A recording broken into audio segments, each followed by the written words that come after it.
Assalamualaikum, welcome back to my channel. ഇന്ന് ഞാൻ അടിപൊളിയായിട്ടൊരു കൂന്തൽ റോസ്റ്റിൻ്റെ റെസിപ്പി ആയിട്ടാണ് വന്നിട്ടുള്ളത്. ഒത്തിരി ഹെവി ആയിട്ടൊന്നും ചെയ്യുന്നില്ല, വീട്ടിലുള്ള ഇൻഗ്രീഡിയൻസ് ഒക്കെ വെച്ചിട്ട് സിമ്പിളായിട്ടാണ് ചെയ്യുന്നത്. അപ്പോൾ നിങ്ങൾക്ക് എന്തായാലും ഇഷ്ടമാവും. ഇത് എൻ്റെ ഒരു ഫേവറേറ്റ് റെസിപ്പി കൂടിയാണ് കേട്ടോ. അപ്പോൾ എല്ലാവരും ചെയ്ത് നോക്കണം. അപ്പോൾ എൻ്റെ റെസിപ്പീസും വീഡിയോസും ഒക്കെ ഇഷ്ടമാവുന്നുണ്ടെങ്കിൽ എപ്പോഴും പറയുന്ന പോലെ തന്നെ ചാനൽ സബ്സ്ക്രൈബ് ചെയ്യാൻ മറക്കരുത്. സബ്സ്ക്രൈബ് ചെയ്യുന്നതോടൊപ്പം തന്നെ ആ ബെല്ലൈക്കൺ കൂടി ഒന്ന് എനേബിൾ ചെയ്താൽ മാത്രമേ ഉള്ളൂ ഞാൻ വീഡിയോസ് ഇടുമ്പോൾ നിങ്ങൾക്ക് നോട്ടിഫിക്കേഷൻ ലഭിക്കുള്ളൂ. അപ്പോൾ നമുക്ക് റെസിപ്പിയിലേക്ക് പോവാം. ആദ്യം എല്ലാം നല്ല പോലെ ക്ലീൻ ചെയ്തെടുത്തു. വലിയ കൂന്തലായിരുന്നില്ല, ചെറുതായിരുന്നു. എല്ലാം നല്ല പോലെയൊക്കെ ക്ലീൻ ചെയ്തെടുത്തു.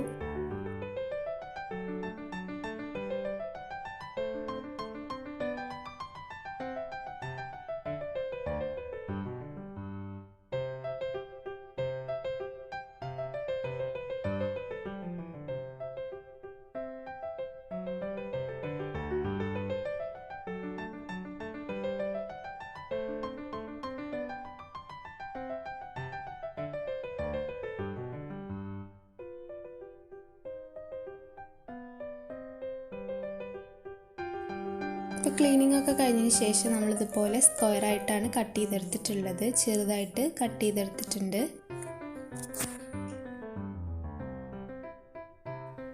അപ്പോൾ നമുക്കിനി ഇതൊന്ന് മാരിനേറ്റ് ചെയ്ത് വെക്കണതിന് വേണ്ടിയിട്ട് ആവശ്യത്തിന് മഞ്ഞൾപ്പൊടിയും പിന്നെ ആവശ്യത്തിന് മുളക് പൊടിയും ഉപ്പും വിനാഗിരിയും ചേർത്തിട്ടാണ് നമ്മൾ മാരിനേറ്റ് ചെയ്തെടുക്കുന്നത്. പിന്നെ ഇത്തിരി കളറും ചേർത്ത് കൊടുത്തിട്ടുണ്ട് കേട്ടോ. കളറൊക്കെ ഓപ്ഷനിലാണ്, ആവശ്യമുണ്ടെങ്കിൽ മാത്രം ചേർത്താൽ മതി. നമ്മൾ ഫോട്ടോ എടുക്കുമ്പോൾ അതിനൊരു ഭംഗിക്ക് വേണ്ടിയിട്ടാണ്. കളറൊക്കെ നമ്മൾ മാക്സിമം അവോയ്ഡ് ചെയ്യുന്നത് തന്നെയാണ് നല്ലത്. അപ്പോൾ നല്ലപോലെ മാരിനേറ്റ് ചെയ്തതിന് ശേഷം അതൊരു മണിക്കൂർ ഫ്രിഡ്ജിൽ വെച്ചിട്ട് സെറ്റാക്കി എടുക്കണം. നല്ലപോലെ മസാലയൊക്കെ പിടിച്ച് കിട്ടും. അതിന് ശേഷം നമുക്ക് ഫ്രൈ ചെയ്ത് തുടങ്ങാം. ഇതിന് വേണ്ടിയിട്ട് വെളിച്ചെണ്ണയാണ് ഞാൻ പാനിലേക്ക് ഒഴിച്ചു കൊടുക്കുന്നത്. വെളിച്ചെണ്ണയിലാണ് നമ്മൾ കുക്ക് ചെയ്യുമ്പോൾ, വെളിച്ചെണ്ണയിൽ കുക്ക് ചെയ്യുമ്പോൾ വേറൊരു ടേസ്റ്റ് ആണല്ലോ. അപ്പോൾ വെളിച്ചെണ്ണയാണ് യൂസ് ചെയ്തിട്ടുള്ളത്. അപ്പോൾ അതേ നമ്മുടെ ഓയിലൊക്കെ നല്ല പോലെ ചൂടായി വന്നിട്ടുണ്ട്. ഇനി നമുക്ക് കൂന്തൽ അതിലേക്ക് ഇട്ട് കൊടുത്തിട്ട് ചെറുതായിട്ടൊന്ന് ഫ്രൈ ചെയ്തെടുക്കണം.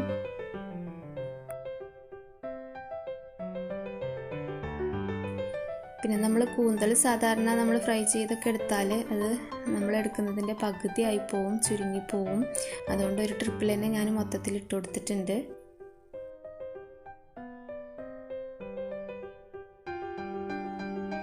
അപ്പോൾ നമ്മൾ ഡീപ്പ് ഫ്രൈ ചെയ്തെടുക്കുന്നില്ല. അപ്പോൾ ചെറുതായിട്ടൊന്ന് ഫ്രൈ ആയി തുടങ്ങിയപ്പോൾ ഞാനത് കോരി തുടങ്ങിയിട്ടുണ്ട്.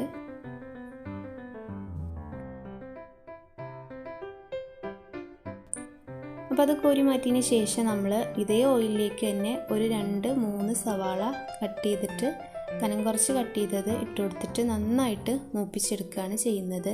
സവാള നിങ്ങൾ കൂന്തൽ എടുക്കുന്നതിനനുസരിച്ച് ചെയ്താൽ മതി. ഞാൻ ഏകദേശം ഒരു 1/2 കിലോകളാണ് എടുത്തിട്ടുള്ളത്. അപ്പോൾ അതിനൊരു 2-3 സവാളയാണ് എടുത്തത്. അപ്പോൾ സവാളയും പച്ചമുളകും നല്ല പോലെ വാടിയതിന് ശേഷമാണ് നമ്മൾ തക്കാളി ചേർത്ത് കൊടുക്കുന്നത്. ഒരു വലിയ തക്കാളിയാണ് ഞാൻ കട്ട് ചെയ്തിട്ട് കൊടുത്തിട്ടുണ്ട്. സവാള നമ്മൾ നന്നായിട്ട് മൂപ്പിച്ചെടുത്തതിന് ശേഷമാണ് കേട്ടോ തക്കാളി ചേർത്ത് കൊടുക്കേണ്ടത്. സവാള നല്ല പോലെ മൂപ്പിച്ചെടുക്കുന്നതാണ് നമ്മുടെ ഈ റോസ്റ്റിൻ്റെ ഒരു സ്പെഷ്യൽ ടേസ്റ്റ് എന്ന് പറയുന്നത്. വേറെ നമ്മൾ ഒരുപാട് മസാലയൊന്നും ആഡ് ചെയ്ത് കൊടുക്കുന്നില്ല. അപ്പോൾ അതിന് ശേഷം നമ്മൾ ആവശ്യത്തിന് ഉപ്പിട്ട് കൊടുക്കുക. അപ്പോൾ ഇതേ തക്കാളിയൊക്കെ നല്ലപോലെ വാടി തുടങ്ങിയിട്ടുണ്ട്. അപ്പോൾ നമ്മൾ ഇത്തിരി കറിവേപ്പില ചേർത്ത് കൊടുക്കുന്നുണ്ട്. ഇനി നമുക്കതിലേക്ക് മസാലപ്പൊടികൾ കുറേശ്ശെയായിട്ട് ചേർത്ത് കൊടുക്കാം. മസാലപ്പൊടികൾ ഒരിത്തിരി മഞ്ഞൾപ്പൊടിയും മുളക് പൊടിയും അതുപോലെ ഒരു 1/4 ടീസ്പൂണോളം മല്ലിപ്പൊടിയും കൂടി ചേർത്തിട്ടാണ് ഞാൻ ചേർത്ത് കൊടുത്തിട്ടുള്ളത്. മഞ്ഞൾപ്പൊടി നമ്മൾ ഓൾറെഡി മഞ്ഞൾപ്പൊടിയും മുളക് പൊടിയും നമ്മൾ ഫ്രൈ ചെയ്യാൻ വേണ്ടിയിട്ട് മാരിനേറ്റ് ചെയ്തപ്പോൾ ഓൾറെഡി ചേർത്തിട്ടുള്ളതാണ്. അതുകൊണ്ട് ആവശ്യത്തിന് മാത്രം ചേർത്ത് കൊടുത്താൽ മതി. ഇപ്പോൾ പൊടികൾ ഇട്ട് കൊടുത്തതിന് ശേഷം അതിൻ്റെ റോസ്റ്റ് സ്മെല്ലൊക്കെ ഒന്ന് മാറുന്നത് വരെ നന്നായിട്ടൊന്ന് മിക്സ് ചെയ്തിട്ട് റോസ്റ്റ് ചെയ്തെടുക്കുക.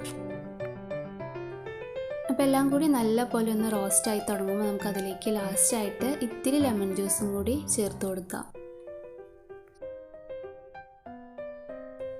അപ്പോൾ എല്ലാം കൂടി നല്ലപോലെ ഒന്ന് മിക്സ് ചെയ്തതിന് ശേഷം ചെറുതായിട്ടൊന്ന് ഡ്രൈ ആയി തുടങ്ങുമ്പോൾ നമുക്ക് ഫ്ലെയിം ഓഫ് ചെയ്തിട്ട് സെർവ് ചെയ്യാൻ തുടങ്ങാം. ഇത്രയേ ഉള്ളൂ, നമ്മുടെ റോസ്റ്റ് റെഡി ആയിട്ടുണ്ട്.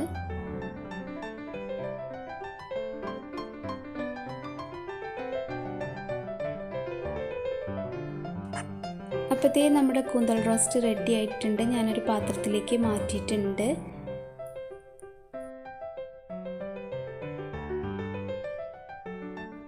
അപ്പോൾ ഇന്നത്തെ എൻ്റെ കൂന്തൽ റോസ്റ്റിൻ്റെ റെസിപ്പി നിങ്ങൾക്ക് എല്ലാവർക്കും ഇഷ്ടമായി എന്ന് തന്നെ വിചാരിക്കുന്നു. ഇഷ്ടമായെങ്കിൽ ചാനൽ സബ്സ്ക്രൈബ് ചെയ്യുക. സബ്സ്ക്രൈബ് ചെയ്താൽ മാത്രമേ അതെനിക്കൊരു സപ്പോർട്ട് ആവുകയുള്ളൂ. അപ്പോൾ സബ്സ്ക്രൈബ് ചെയ്യുന്നതോടൊപ്പം തന്നെ ബെല്ലൈക്കൺ കൂടി ഒന്ന് പ്രസ് ചെയ്യുക. ലൈക്കും ഷെയറും കമൻസും ഒക്കെ അറിയിക്കുക. അപ്പോൾ ഇനി അടുത്ത് തന്നെ നല്ലൊരു വീഡിയോ ആയിട്ട് വരാം. എല്ലാവർക്കും thanks to all. Subscribe please.